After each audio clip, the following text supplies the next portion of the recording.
Hello, Search here for the Backyard Driving Range. Oh, we have a question that came in at customer service from Bernard Feldman. Short, sweet, and to the point, one line. Are you sure this works? Every time I try to swing up, I top the ball. I am really puzzled. Okay, Bernard, I guess I can only answer that by, yeah, I'm really sure. I mean, I'm sure as and positive as we know the sun comes up in the east, which is over there, and is going to set in the west, where it's going to right now over there, as from where I'm standing on the earth right now. Okay? I'm certain of it because it's one of the main tenets of the Surge swing, and it was, when I figured it out, based on our premise that we want to nip the ball off the ground, we don't want to hit down on it. Hitting down is the worst thing in the world, because I started to feel like that. I noticed that whenever people try to hit down, it always triggers pretty much the upper body to start to swing, start to move forward. You get ahead of it, and so as you're moving ahead, all that's left is and you're trying to hit down on the ball, and you're going to take deep divots. Many cases out to in swings. The body's ahead of it, so you're going to do that, and then if you hit it, you try to reverse weight shift in many cases, or you lose your balance going forward. And so standing still and nipping the ball, where I call it nip the ball, tear the grass out. The club ricochets off the ground. In many cases, I've changed golfers from ball beaters, and I've always said that ball beating should be against the law, just like wife beating and child beating. All right, ball beating should be against the law. It's not only tears up the courses and takes big divots, and in most cases, many people don't put them back and they leave big holes. And you know what it's like if you drive a ball into a divot and you're playing the ball down and you can't take it out. That's a pretty difficult shot to hit. And in most cases, if it's a deep enough divot, it can almost be impossible. All you're stuck with is just chopping it out and maybe hitting it 10 or 20 yards. If you get some, you roll into a bad divot in a wedge area, like we're hitting wedges to a green, and you get one there that's about an inch deep, and the ball runs up, and the ball's almost completely covered by the front of the divot. Those are terrible. But if you can play preferred lie, you take it out of there. But most of the time, all the tournaments I play in, they're always play the ball as it lies, and pretty much I play all my golf that way, even in the wintertime. Very rarely do I ever move the ball. But so we want to think about nipping it, and that's when I came up with the fact of nipping it. And I know a lot of golfers hate playing on mats. Now, I got a great mat here right now, and I love mats because there's no better way to learn how to nip the ball than off a mat. If you're a ball beater and you like hitting down on it, mats can hurt you. And again, even just hitting down on divots a lot, it's going to put a lot of stress on and strain and wear and tear on your fingers, your thumbs, your wrists, your forearms, all the way up to your shoulders and neck, and that can eventually go down into your back and your hips. So we want to thin it. Mo Norman, great ball striker, once said, "Take bacon strips, not pork chops." Mine is thin to win. Thins go farther and straighter. They're the best miss you can have, and therefore that helps you shoot better golf, because golf's a game of misses. He who misses best wins. So, what could you be doing wrong, Bernard, that's causing this? Well, I mean, even though I'm swinging up from right here, I'm swinging up to my tee finish. The downswing is free. So that's where I started to think about this. It tends to make people move forward, as I've always said. But from here, all I got to do is stay relatively still, let my arms swing down and stay put to here, and they're going to return down there. The downswing is free, but what's not as free is once I strike the ball and the club tears out a nice thin divot, tears the grass out, or nips it, or ricochets it off the ground, this, from the ball up, to keep the club, trying to keep the club accelerating, which, if you take too deep a divot to begin with, it can start slowing the club down, bouncing off the ground too much.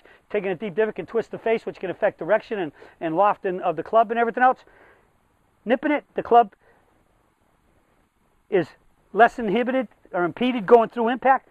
If you skip it really good, it might even be picking up speed a little bit.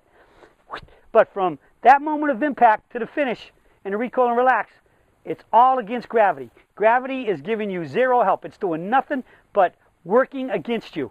And so at that point, up is if you're not thinking up, it's not gonna be maintaining its acceleration and maintaining a good rate of speed that your energy level and strength can provide.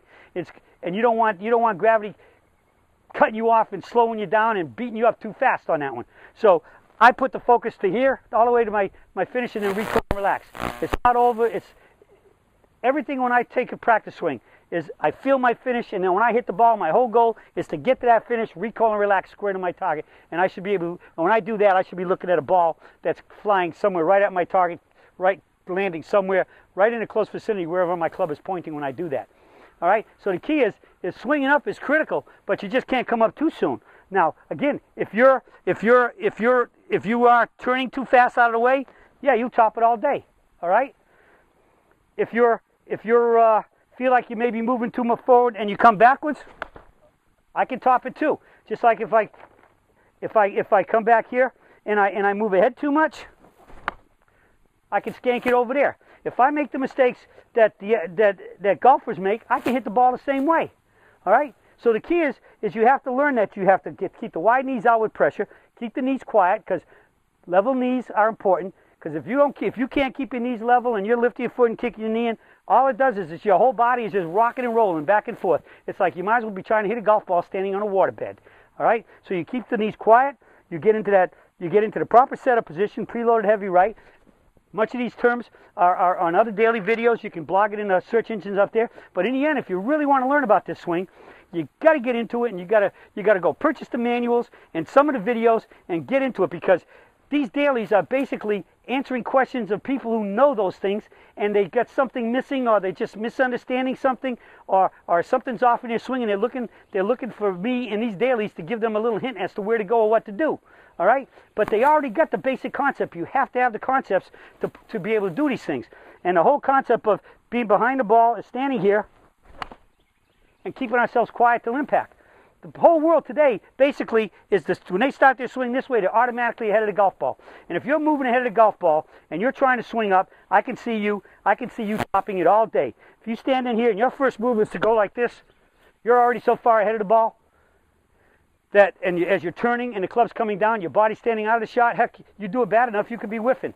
So, like I said, if I make the average mistakes that are not part of the peak performance golf swing setup and swing, if I start violating those, I can start hitting all the bad shots too. But basically, like I said, I think the key might be here. Wide knees, outward pressure, stay still till impact. And when you hit that timing, there's a drill you could do right here. You got to feel like you stay still till impact.